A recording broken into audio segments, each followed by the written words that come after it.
Assalamualaikum warahmatullahi wabarakatuh. Saya Marsha Agita dari 12 MIPA 3 akan menjelaskan beberapa hal mengenai reformasi pada tahun 1998. Apa yang dimaksud dengan reformasi? Reformasi adalah sebuah era dalam perpolitikan Indonesia yang terjadi setelah mundurnya Soeharto sebagai Presiden Republik Indonesia pada 1998. Sebelumnya, Soeharto menjabat sebagai Presiden Indonesia selama 32 tahun, yakni dari 1966 hingga 1998. Apa latar belakang reformasi? Latar belakang lahirnya reformasi ditandai dengan krisis ekonomi dan politik pada akhir kekuasaan Orde Baru yang terjadi karena maraknya praktik korupsi, kolusi, dan nepotisme atau KKN, dan banyaknya beban utang negara yang tidak sanggup dibayar.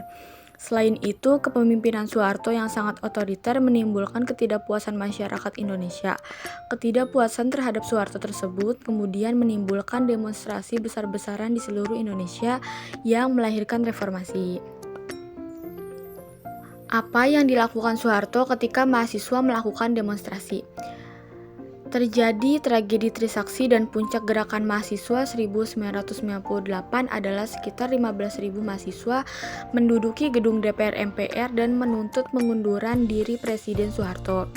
Presiden Soeharto pun semakin terdesak akibat aksi demonstrasi besar-besaran yang dilakukan mahasiswa. Pada akhirnya, pada 29 Mei 1998, Soeharto secara resmi menyatakan berhenti menjabat sebagai Presiden Indonesia di Istana Merdeka. Jelaskan tuntutan mahasiswa angkatan 1998 untuk reformasi. Jadi yang pertama ada adili Soeharto dan pengikutnya. Hal ini dilakukan karena selama 32 tahun Soeharto memimpin, marak terjadi praktik korupsi, kolusi, dan nepotisme yang menyebabkan kerugian besar bagi pemerintah Indonesia. Selanjutnya ada amandemen Undang-Undang Dasar 1945. Sewaktu Soeharto berkuasa, tidak ada hukum yang diterapkan untuk membatasi jabatan atas presiden atau menteri. Oleh sebab itu, Soeharto bisa dibilang dapat memimpin selama yang ia mau. Apabila amandemen UUD 1945 tidak dilakukan, maka pemimpin selanjutnya juga dapat melakukan hal yang sama. Selanjutnya ada otonomi daerah seluas-luasnya. Pada masa Orde Baru, Soeharto hanya melakukan pengembangan di satu titik saja, yaitu di Pulau Jawa. Maka dari itu, pada era reformasi diharapkan dapat membuka jalan bagi otonomi daerah. Dengan melebarkan otonomi daerah, diharapkan setiap wilayah dapat mengembangkan daerahnya sendiri. Yang keempat, ada hapus duifungsi ABRI. Adanya duifungsi menimbulkan permasalahan pada masa Orde Baru. Pasalnya, dapat dikatakan bahwa ABRI menjadi sebuah kekuatan besar yang tidak memihak rakyat sipil. Oleh sebab itu, pada era reformasi, rakyat meminta duifungsi ABRI dihapuskan. Selanjutnya ada hapus korupsi, kolusi, dan nepotisme atau KKN. Pada masa kepemimpinan Soeharto terjadi korupsi, kolusi, dan nepotisme KKN secara masif yang menyebabkan Indonesia tidak lagi mampu berjalan sesuai dengan harapan bangsa. Oleh sebab itu, rakyat Indonesia menuntut agar KKN dihapuskan guna menciptakan pemerintahan yang bersih. Dan yang terakhir ada tegakkan supremasi hukum. Supremasi hukum berupaya untuk menegakkan dan memosisikan hukum pada tingkatan tertinggi. Oleh karena itu, pada era reformasi, rakyat menuntut hukum bisa ditegakkan lebih tegas guna mengatur siapa saja termasuk para pejabat negara. Apakah sesuai dengan Undang-Undang Dasar 1945 ketika Soeharto meletakkan dan menyerahkan jabatannya kepada B.J. Habibie? Tuntutan rakyat untuk mengadakan reformasi di segala bidang, terutama permintaan pergantian kepemimpinan nasional, menjadi alasan utama mundurnya Soeharto.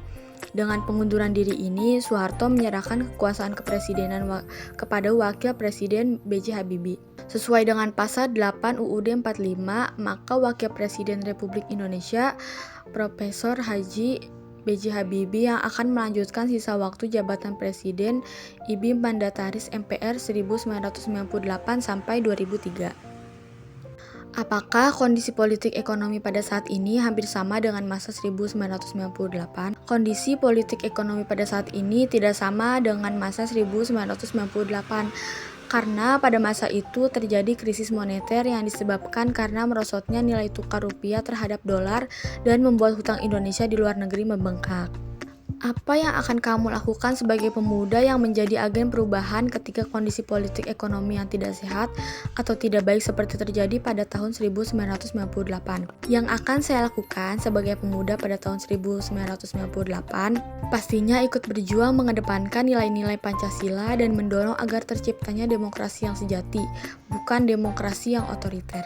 Apakah realisasi reformasi saat ini sudah sesuai tuntutan mahasiswa?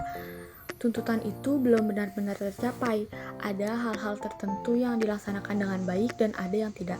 Menurut Anda, akankah kejadian demonstrasi tuntutan mahasiswa akan terjadi kembali saat ini atau di masa yang akan datang seperti tahun 1998? Menurut saya tidak, karena rakyat sekarang lebih banyak yang bijak daripada zaman itu. Banyak masyarakat awam terhadap politik sehingga mereka lebih mudah dimanipulasi dan didorong untuk rusuh. Selanjutnya, penguasa saat itu adalah Soeharto yang diktator, manipulatif dan bisa melakukan apapun tanpa akuntabilitas. Dan terakhir, Indonesia sekarang lebih disorot dunia. Kerusuhan etnis di negeri ini, apalagi di Jakarta, akan menjatuhkan kredibilitas pemerintah yang sudah dibangun susah payah sejak reformasi. Sekian dari saya, kurang lebihnya mohon maaf. Wassalamualaikum warahmatullahi wabarakatuh.